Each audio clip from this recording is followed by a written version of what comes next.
Here inside Quicken Loans Arena, the Cavs make it 12 in a row, beating the Los Angeles Clippers 105-94. Chris Fedor, Joe Vardon, Chris Haynes to recap this win for the Cavs. And Joe, we continue to say it after every single win. Boy, this is the most impressive win that the Cavs have had all season long, and I think it just goes to show this team's just getting better and better as the season goes on. This was a systematic destruction of a 33-win Clippers team tonight. Don't be fooled by the final score. I think when LeBron went out, it was like 90-61, and there was still time left in the third quarter. They smashed Los Angeles, and I think, I think this is a sign of good things to come. We'll see. As Joe mentioned, it was a demolition through three quarters. The starters did not have to play in the fourth quarter, which is good because the Cavs have second game of back-to-back on Friday against the Indiana Pacers. But before we get into where this team is, some of the things that went down tonight, one of the things that was budding before the game was Kevin Love and his usage. And he was coming off the game on Monday night against Philadelphia, Chris. He's got 5 points, a season low.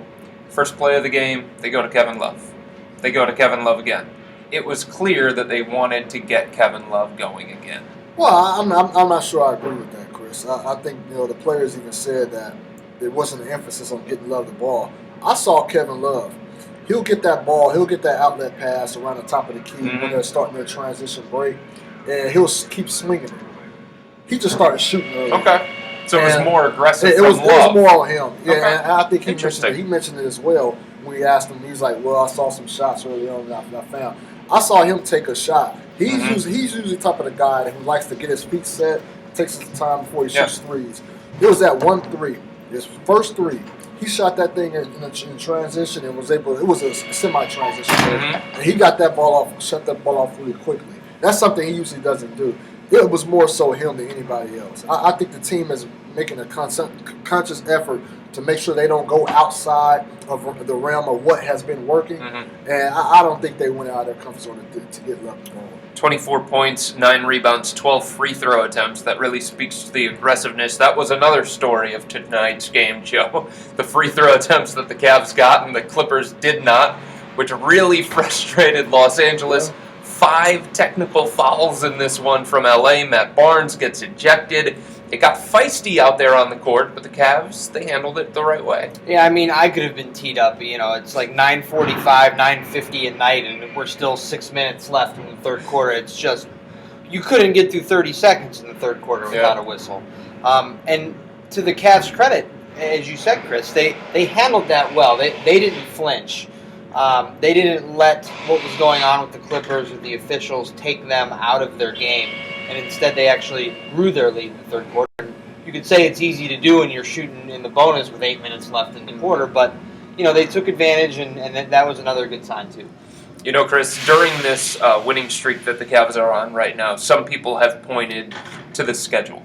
The schedule has certainly aided the Cavs. It's been the second easiest schedule in the NBA since the winning streak started. However, tonight, as Joe mentioned, a 33-win Los Angeles Clippers team, and they're in the middle of this road trip, but this was one of the teams that maybe earlier in the year the Cavs would have struggled with. Tonight, they dismantled a team that has championship aspirations just like themselves. So what does this say to you about the Cavs? I think it's a statement win, and I think they've had a couple of statement wins throughout the course of the season, but that Los Angeles Clipper team, like you said, championship aspirations, Chris Paul, Blake Griffin, DeAndre Jordan, that's a core group that's been together for over 3 years. They are expected to take that next step, and incrementally they have.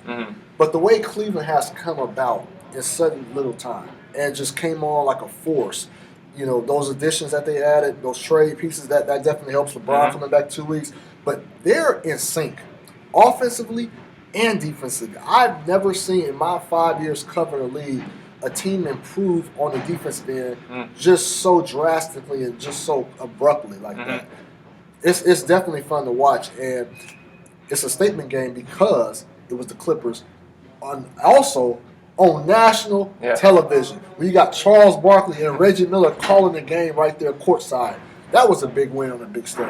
Yeah, that's actually I asked LeBron tonight what he thinks the rest of the league thinks about the Cavs, and I asked that because this went down with Barkley watching, from center court, and he brushed off the question like he should. That was the right answer. I don't care what other people think.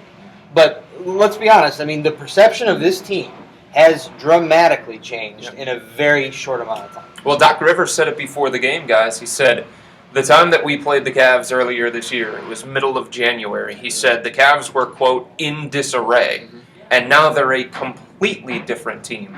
So is it just the trades, Chris? Or let me put it this way.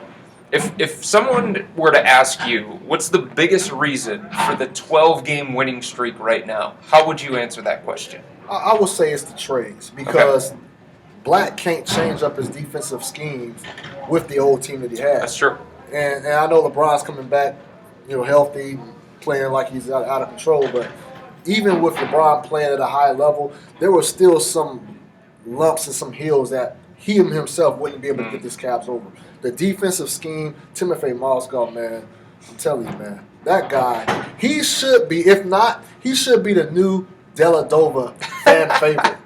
You know how Dellavedova, including yourself, big Dellavedova, you was a huge Dellavedova fan when I first came here. I'm like, why is all this love for Dellavedova? Hold on. It should be given to Timothy Mozgov. Nah, that guy is doing everything. He's an impactful individual, and I would say it's more so him and the defensive schemes. You can call me a lot of things, and they would be accurate, all right? And you can accuse me of a lot of things, and I'll let them fly. But being a Dellavedova lover is not one that I'm going to let fly. No, but, I mean, it's a good point, and it's the thing that I worry about. That I'm a Dellavedova lover? Well, I know that you are a Dellavedova lover, so I'm not worried about that. Timothy Mozgov has made such a difference that I worry what would happen if something happened to him. Oh, look at you! Don't go there. Don't go Cleveland on us. I mean, it's just think of what he.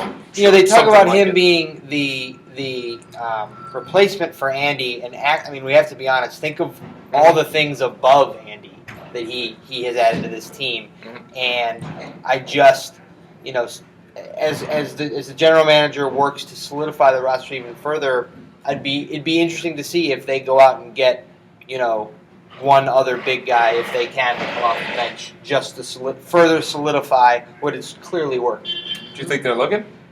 Yeah, they have to be looking. Yeah, they're looking. Like I said, it's still sitting at the backup center spot and the point guard spot. Then the whole wild card Ray Allen. All right. If he decides to here, they'll have to open up the slot.